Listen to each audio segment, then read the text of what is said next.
Go. Oh, good evening, all of my lovely crafty friends.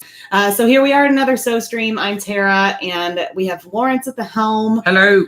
He is going to be making sure that everybody's comments are seen to, so make sure that you are kind to everyone. Now, of course, it's been a while since I was on a Sew Stream last. Sickness hit kind of hard in our apartment last week, so everything just kind of came to a standstill. But here I am, and I am glad to be here, and hopefully you guys are too. So the first thing I want to know is, what are you all working on tonight? Right now, I am just mending some hosiery because it's still cold outside and will be for the foreseeable future. So I'm making sure that the holes in my stockings are fixed. So that I can continue to wear them. Who we got tonight, Lawrence? We have at the moment Sue, hello, and Jay, Joy, in the house. Hello. Wonderful. So what are y'all working on? Tonight, we are going to talk a little bit about books and about the books specifically that I would like to read over the coming year. And in fact, I've already started one. But I'm basically going to tell you what my plans are for reading historic books specifically. I'll probably read more than just these 12, but I figure we're here already together. We do these Sew Streams pretty regularly. We may as well talk about some of the books that we're reading. And so, of course, in that grain of thought, you can have side conversations in the chat box, and I am happy to have you tell us and share with everyone what your book choices are too for this year. Specifically, if they are either crafting and sewing or history related, because that is honestly what I am very much into this year, because, you know, it's a new decade, right? New decade, new us, very old content.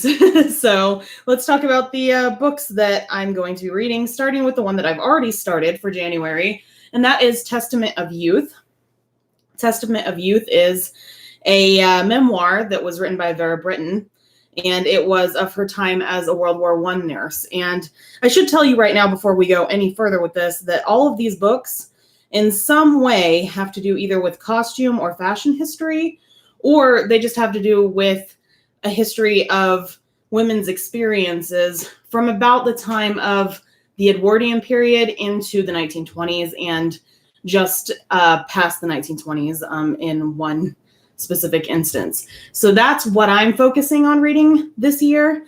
But of course, it's okay if you're not. These are just both suggestions and an acknowledgement that if you'd like to follow along with me, then you can, if you want to read these titles as well. So Lawrence, what have we got in the comments? What are people making? What are people reading? Yeah. So Sue is acting as cat furniture as we speak. We can relate to that very Absolutely. much. Jay, Joy, is trying to adjust the waistband on a thrifted skirt. Okay. And Candace has arrived, as has Renee, and hello to you both. And it looks like we have a recommendation from Sue, who I think may have recommended this before, but just a quick reminder, The Lost Art of the Dress. Yeah, spoiler alert, that is actually on the list, but I don't have a physical copy yet, and we'll get into that a little bit later. You will note that even if it's not down there right now, I do have an Amazon wish list that I have put in previous videos, and I'm happy to receive some of these books if you are willing to donate them to the cause, because I will mostly be reading them for research purposes so that I can concentrate most of my costuming efforts this year on, like I said, that period, a very weird transitional period in fashion history between, just past the Victorian era into the early 1900s and the 1920s. So that is what my goal is. And along those lines, I want to, read up on and honestly just refresh myself on some of that history, because it's been a really long time since I actually got to devote any energy or time to that. With the exception of that 1 hour dress that I made last year, because I just remember really being fascinated by it in college. And so, it's 2020. It's been 200 years. or 200, 100 years rather. Oh my goodness. The lights are already getting to me, and we've been on here, 2 minutes? I can dim them if you need. No, it's okay. I'm good. But yeah, it's been 100 years. Why not read about the women who came before us, right? So what else we got, Lawrence? So Anna's in the house. Hello, Anna. And Hello, Anna. She's reading Lady Chatterley's Lover by D.H. Nice. Lawrence. I almost put that book on here, but I don't think it would go with the rest of them. that book was banned in England until I think the 1960s. Yeah, I'm pretty sure it was a banned book here too. We don't technically have banned books, but we have books that certainly... The French loved it. Well, there's no surprise there, but interestingly, D.H. Lawrence, of course, a pseudo namesake of myself, and on that score, Candace is reading Little Women, and as we pointed out, the character of Laurie gave inspiration to my own nickname in my childhood. Indeed. So there we go. And Sue says, got 2 1940s sewing books from Abe Books, dressmaking skills for home sewers, great resource for vintage fashion, amazing books for home seamstresses. I have one of those on the list as well. It's called Household Sewing with Home Dressmaking, and it is by Bertha Banner. It's also a book that Bernadette Banner references a lot in her YouTube videos. So thankfully, it is one of those that you don't even really need to have a excuse me, a physical copy of in order to read, because it is on archive.org, I believe, for free. By the way, any of these books that you can get online, if I don't link them in this specific video, which I'm going to try to if I remember, but if not, then any subsequent videos that handle this material will certainly have those books linked in the description. So be looking out for that.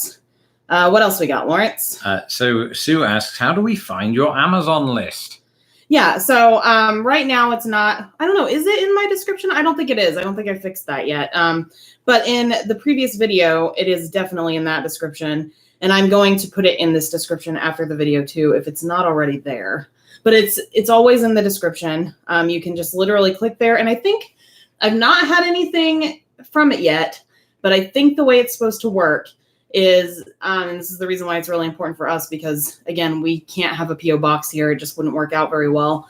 I think what's supposed to happen is you go there, you decide to gift whatever that purchase is, and then it'll just take care of the rest of it for you. You don't have to put in an address or anything, which is kind of cool. So yeah, we'll see how it goes and whether or not it was worth my time to make it, but we know that these are things that I want for Lost in the Pond, for Old Fashioned AF anyway, right? So absolutely. That's what it is.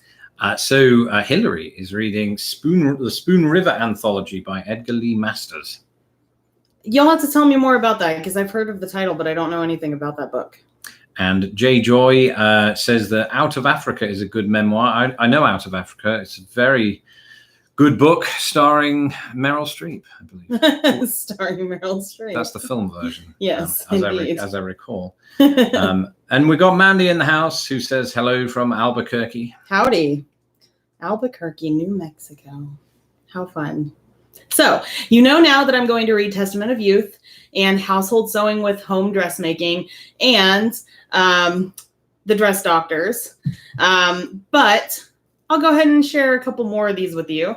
I would really like to read A Farewell to Arms, because I don't know, I wanted to read it in college and I never got the chance to.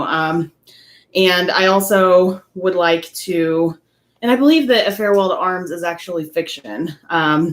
Is that right, Lawrence? I can't remember off the top of my head. Is it fiction or is it a memoir? You've put me on the spot. I know, I'm sorry. I might need Wikipedia.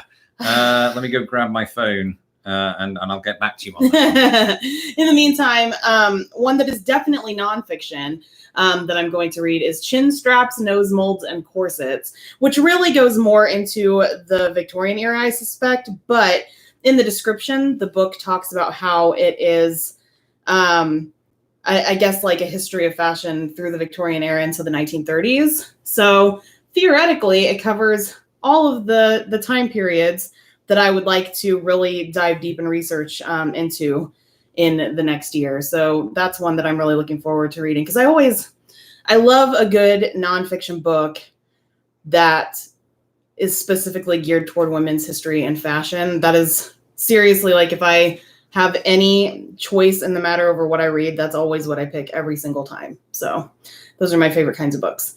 And then also along those lines, the Hello Girls, America's First Women Soldiers, obviously is also nonfiction, and it talks about, you guessed it, America's First Women Soldiers. So that's what that book is about. And I believe it covers both World War I and World War II, if I'm not mistaken, but I haven't read the book yet, so I'll get back to you on that. Yeah, Lawrence, anybody working on anything interesting? I'll check in a sec. Farewell to Arms is fiction. Okay, thought so. But the genre is realism. Right, yeah, it's supposed to be quite gory, because everything World War I is. Right. So, so other comments that have come in. Hillary says, I'm always making doll clothes. Yes, you are. Kudos to you for that.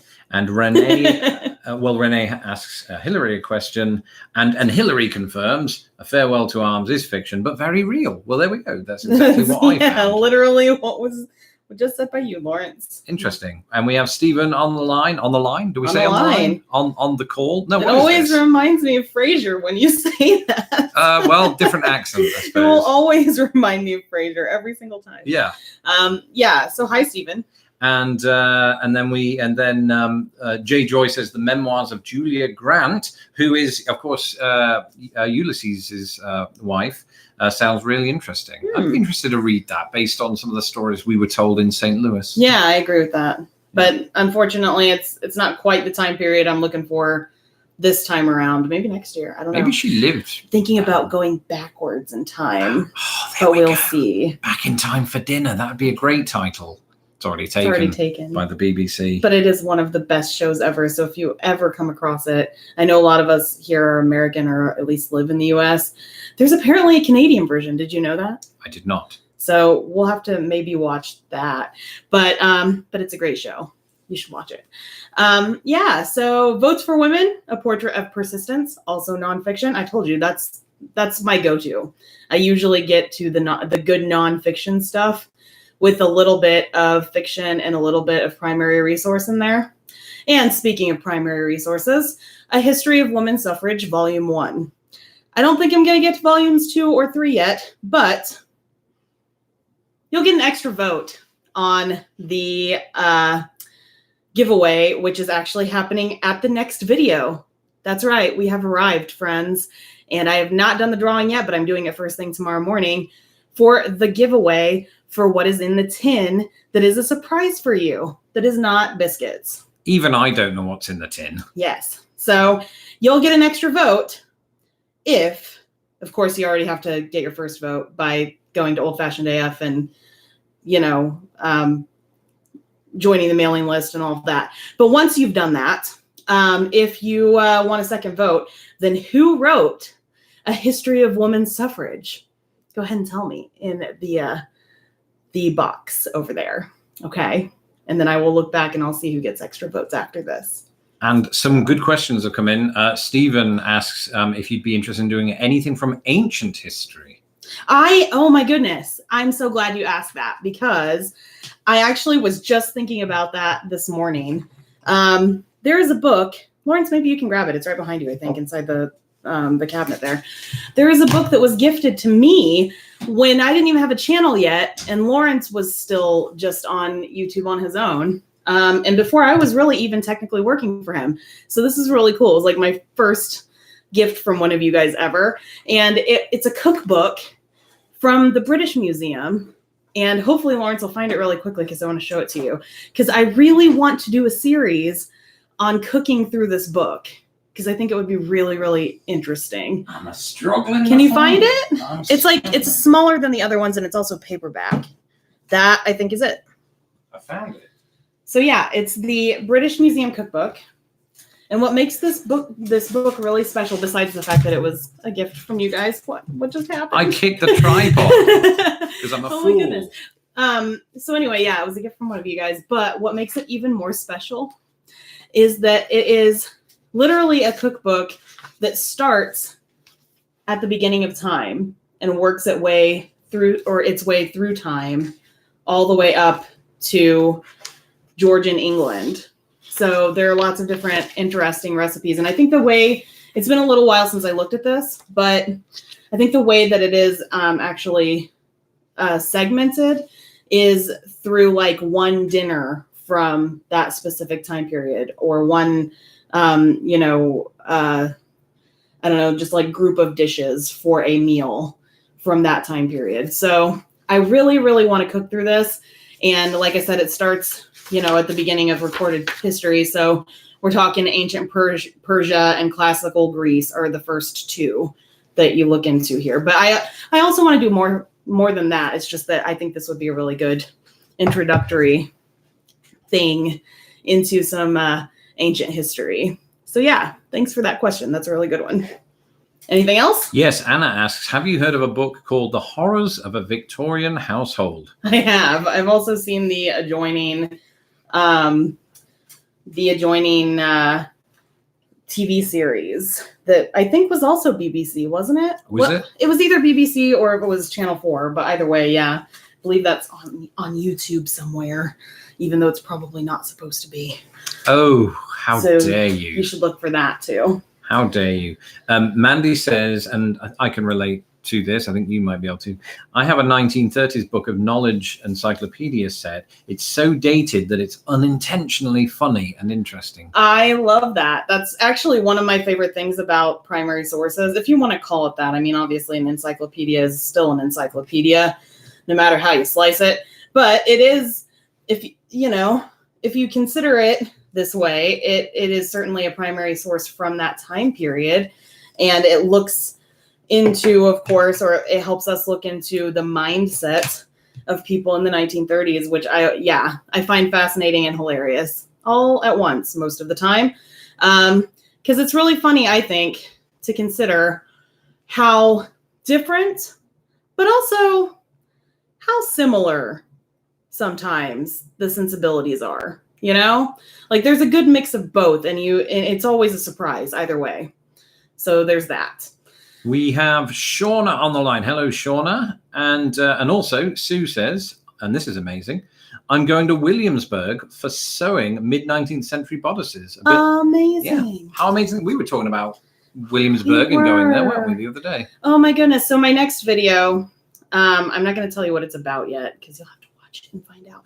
But what I can tell you is Williamsburg is one of my favorite places on earth. Literally one of my favorite, maybe my favorite. I don't know. And Lawrence has never been, which is a shame, and it needs to be fixed. Is it better than Grimsby? Yes. Seriously, we're going. Both quantifiably and qualifiably.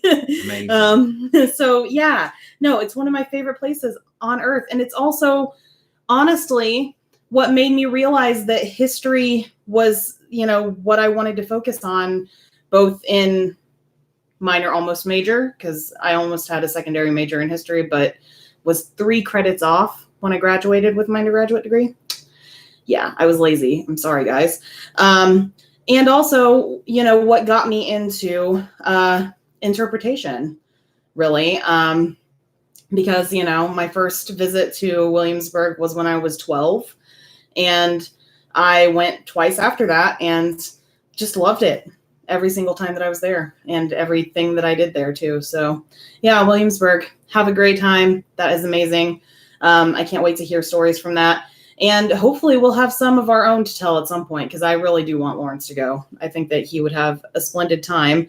And honestly, I want him to move there because I feel like we would work there, if that makes sense. There you go. So. Well, there is some love for Williamsburg. Hillary says that I should definitely go with you, and that it's amazing.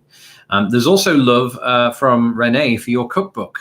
Yay! So there we go. Yeah, I'm really excited about that. I hope that can work out well, because I'm not going to lie. The last time that I looked at it, the reason why I didn't really start with that when I started this YouTube thing, even though that was kind of my first idea, really, was there are some pretty obscure things in it, I'm sure you can imagine, in terms of ingredients. So I don't know when that's going to work out, but my hope is at some point in the future, that is something I want to do. Anna asks, and I'm curious myself, did you just thread that needle without glasses? Yes, I did, and I have contacts in. Oh, there we go. Well, remember, no glasses right now because they're on their way to us, and they probably won't be here for another 2.5 weeks. That's true. Almost 3. That's true. So. New year, new glasses. 2020 vision. I'm so excited about my glasses. I can't wait to show you guys. They're not necessarily, spoilers. You'll see. There we go. Yes. Yeah, Anna does say you cheated. I cheated. Because of that. I know. I'm sorry. It's going to be okay. But Stephen asks, do you have any other academic interests beside history? Yeah, my undergraduate degree is in theater. And like I said, I was three points away, kids, from a second undergraduate degree in history. Oh, well. And my graduate degree is in teaching in education, secondary education specifically, but I taught all ages because I taught performing arts for about 6 years before I got really burned out and decided not to do that anymore. So yes, my academic interests are all over the place, really. I like to do lots of stuff. Renee is currently reading How to Win Friends and Influence People. Nice. I've read that book. It is a good one. And actually, I feel like I need to refresh myself on it because sometimes I can be hard to work with.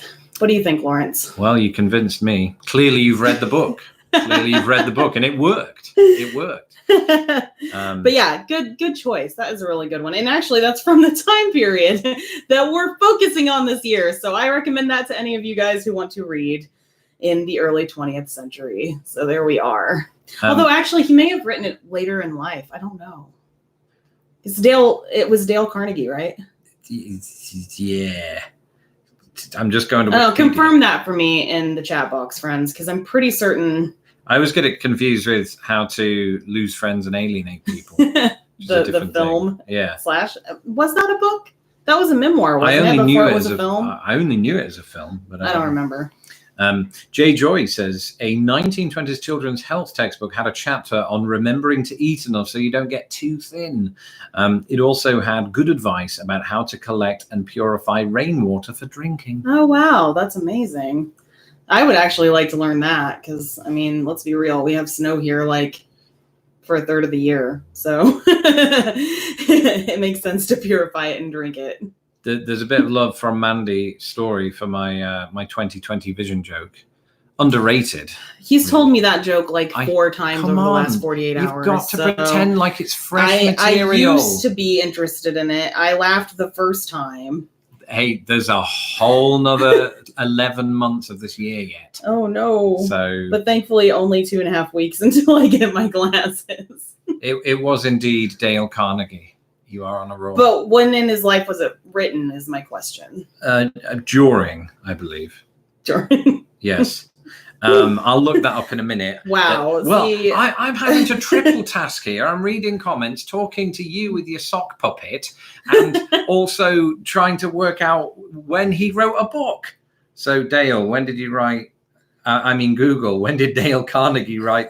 It doesn't matter. I'll type it in. Now let's see. Now you can laugh in hindsight for 11 more months, says Robert. Robert's on my wavelength. In hindsight. I know. Get it? No. It's amazing. It is amazing. Dad jokes galore. I can see what you did there.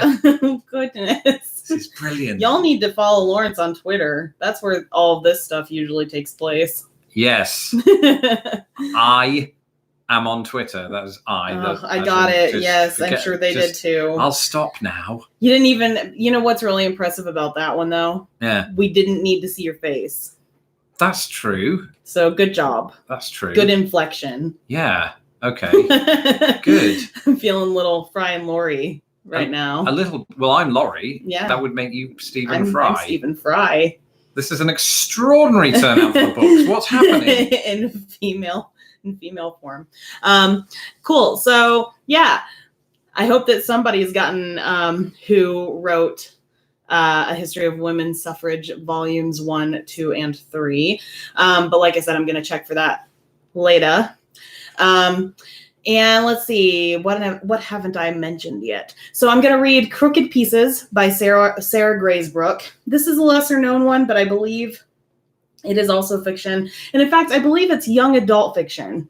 And the reason why I want to read the young adult fiction is because, again, it goes back to that education thing. I'm always fascinated to know what the author's approach is when handling really difficult subjects, but doing it for youths. Because I know that when I was a kid, I loved to read. In fact, Little Women is one of my favorite books.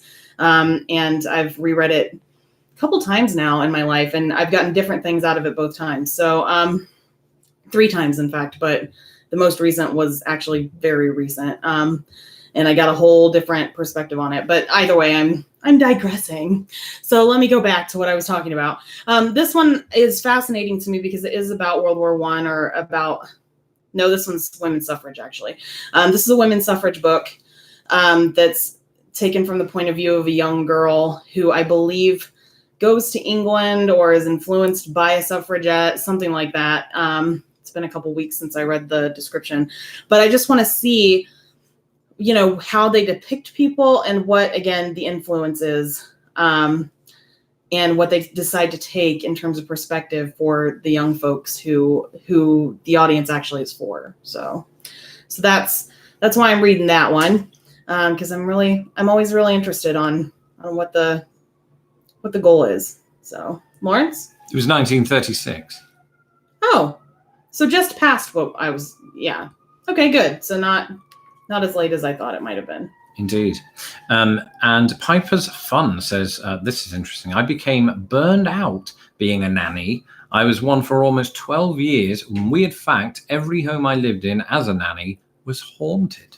Oh my goodness. I can't even imagine being a nanny for 12 years. I started my teaching career working a before and after school program, and sort of unofficially doing interpretation too. I don't necessarily include interpretation in my teaching stuff because that all came beforehand. But yeah, I did an after school and before school program, and I also did some Girl Scouts stuff. And I feel like in both instances, I have no idea how you guys did it. Like, it's hard enough to be in charge of a classroom and to, motivate students every day to do academic work. It's a lot harder to do life stuff with them, and I mean, as a performing arts teacher, you found out more about their life stuff than maybe other teachers did. And in fact, there were a fair few times that I had to give children, my lunch, for example, because they didn't have enough food to eat at home. And there were a lot of sad stories that I could certainly tell about my time as a teacher, but I can't even imagine the other side of the scale, being a nanny and having to deal with all of that, because that just sounds really hard. So kudos to you, because whoa. And Robert is sad today, as we all are, at the passing of Terry Jones from Monty Python, a great Brit. I'm very sad about that. It leaves just 4 of them now, including another Terry Gilliam. And let's see. And then, this is an interesting fact. This is from Sue, and it speaks to, American suffrage prior to the 20th century. Okay. Women in the state of Utah had the right to vote in 1870, then rescinded when it became a state. I am not at all surprised at that. There are a lot of really weird stories about women's suffrage and the way that it came about. And every state was different as well in terms of what they allowed and when it came to be. When I started to look into these books, I was starting to do some research in that. And I haven't actually looked at every state yet, but you're right. Stories like that is just really strange. And honestly, not too different from the passing of most laws that are progressive, right? Obviously, the most recent example that I can think of right now is marijuana, and how slowly but surely it's getting around to all of the states. And before long, I suspect, at some point it'll be passed at the federal level. Which will make our cat happy. There's a lot of catnip and he enjoys that. We have reached the half-hour mark. We have. So let me just quickly run down the 3 other titles that I'm going to read this year, hopefully. That's The Mysterious Affair at Styles, The Age of Innocence, and Flapper, a madcap story of sex, style, and celebrity, and the women who made America modern. So those are the 3 others that I will be reading. And I'm hoping that during our So streams this year, I can devote at least one per month to the topic of the book that I'm currently reading. And like I said, right now it's Testament of Youth. That was the first one that I started. And so when you join me in the next couple weeks, then I will probably devote one of these to that book and to my thoughts on it. And maybe you'll have some thoughts to share on your own. And yeah, that's that. So interesting. One last question before we sign out, and this is from Anna. Okay. Is that my sock? Is this your sock? I have worn it, I will confess. This is my sock because I actually am already on top of Lawrence's, believe it or not. I felt so embarrassed at the end of the year last year when I showed you all of my unfinished projects that I've been really on top of doing a lot of the just the kind of grunt work sewing that I need to do so that I can do the fun projects here in the next few weeks. So you'll see more of that in times to come. But on that note, I suppose it's time to bear all of you a farewell. And I will see you next week. Same time, same place. Indeed. And Renee, it's the British Museum Cookbook, just for reference. Yes. Okay, that is all. We are signing off. Au revoir.